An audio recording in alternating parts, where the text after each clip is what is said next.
What up, tankers? Shout out to all y'all getting your grind on. Today I've got some epic teamwork out of me and my boy Mojave and my Su-101 and his Pershing. Let's hit that replay. So the first thing that I'm looking at here is what the team comp is, right? So they've got a T-54, T-54E1, T-30, and a VK-100-01P. Those are the tanks that I'm mostly worried about. So me and Mojave at this point have already decided we're going 1-2 line. Because we assume that T-30 and that VK are going down 9-0, right? It's going to be an interesting match, to say the least. First thing that happens already, nice right off the bat, I have an M53 Ram in me.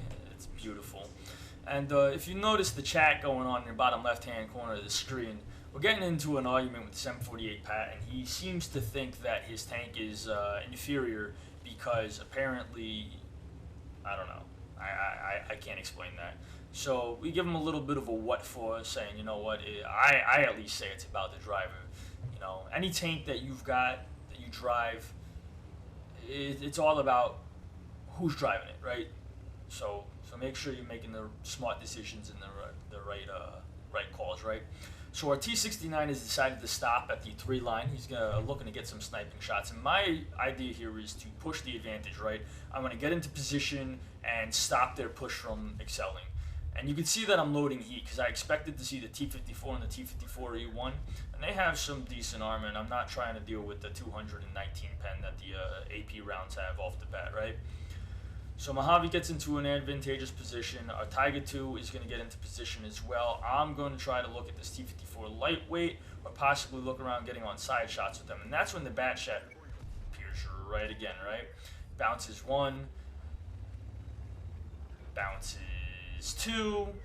I put another round into him and he's going to sneak off. Now this T-54E1 comes over and that thing's got some nasty, nasty pen.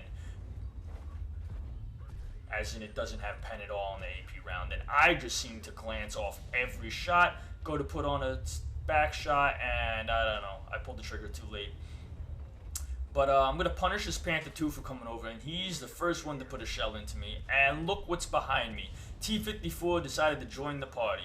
Well, this is one thing about the Su-101 that I love. It is fantastic when it comes to dealing with flanking tanks, right?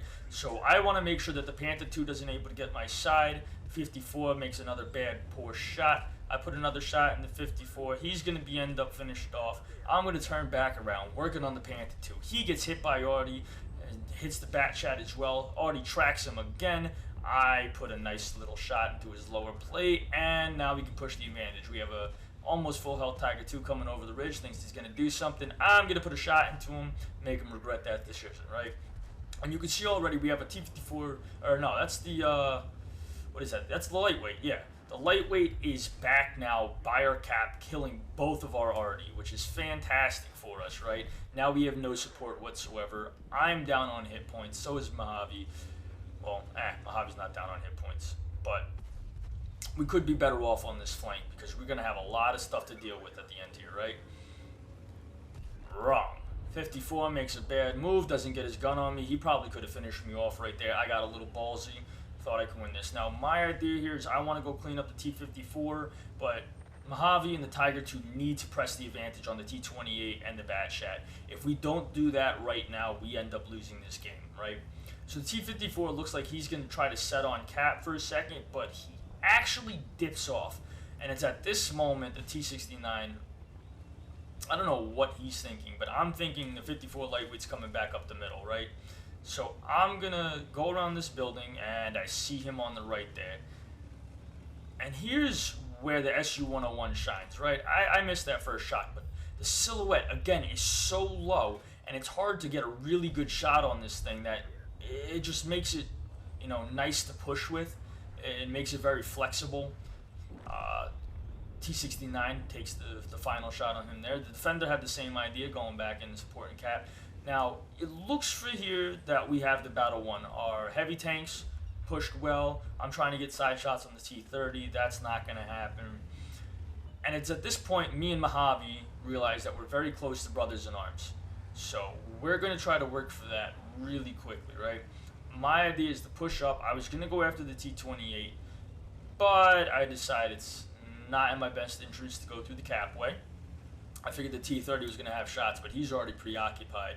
So now our idea is to push the bat shat, make sure he's not able to do anything else. I mean, he's next to useless. I come over the ridge, he's spotted, I get this lucky dip down, and boom, pop him in the face. Now that's RNG right there, right? I mean, that's pure luck. You can't explain it any other way. So now me and Mojave are arguing over the fact that I just killed the bat shat, so we're not going to get brothers in arms. I'm trying to whittle this Tiger 2 down so that Mojave can finish him in one shot, right?